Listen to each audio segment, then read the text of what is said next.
I need a page. I can either insert a blank page, whoops, there it is, or I can go Control Enter.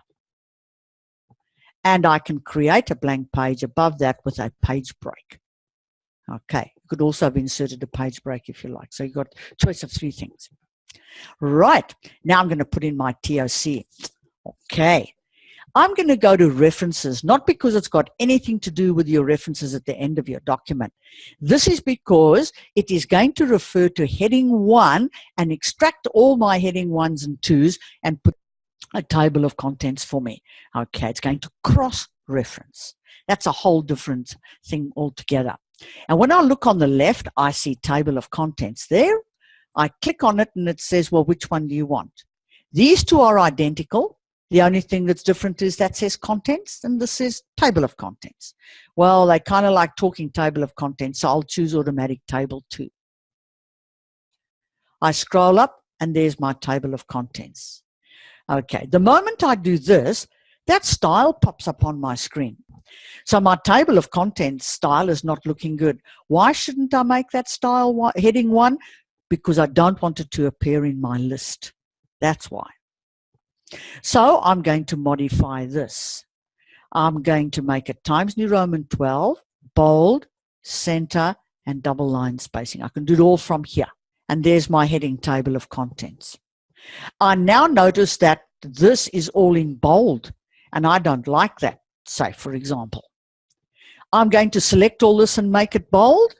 Let's see what happens if I do. And I'm going to take off the bold here. See, that looks nice.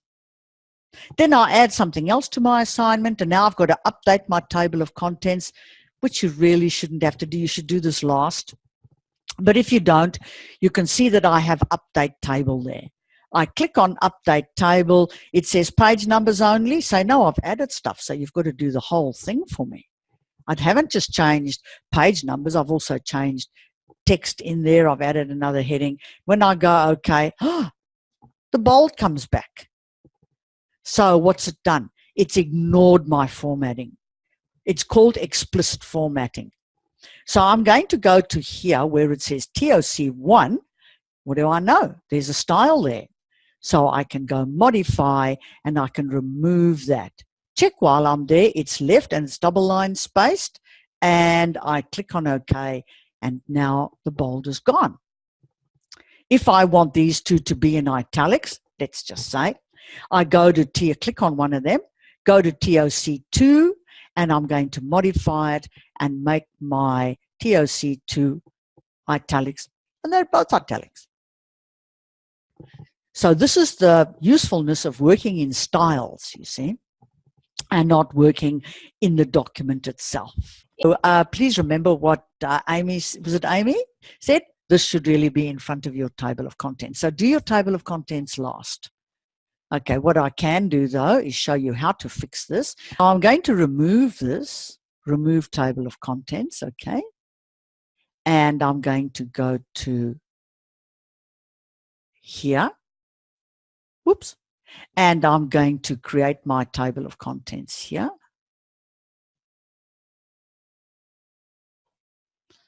And I have to, of course, put my introduction onto a new page. So there's my introduction. Now, the other thing I wanted to show you was how to create a style for a reference. Now, the referencing means that it has to have more than 40 words. Okay, that's 69. That's a bit much. So now I'm going to select all of that. And I'll see in my counter at the bottom here that I've got 42 words. So that's going to be a quotation. You know, I'm deliberately doing this now. So I've got a sentence or a paragraph that says, video provides a powerful way for you to blah, blah, blah, blah, blah. And then to add to that, Jones stated that, or Jones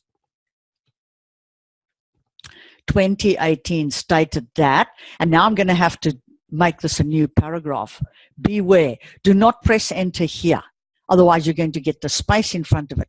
Press enter next to the Y. Exactly where you want to create your new paragraph is where you tap enter. So you can now see that the space stayed behind and you came here. For example is not part of the quotation. I click right in front of the F and make that a new paragraph. Okay, over here, Jones stated that, and it's author predominant, so I have to put in P.4,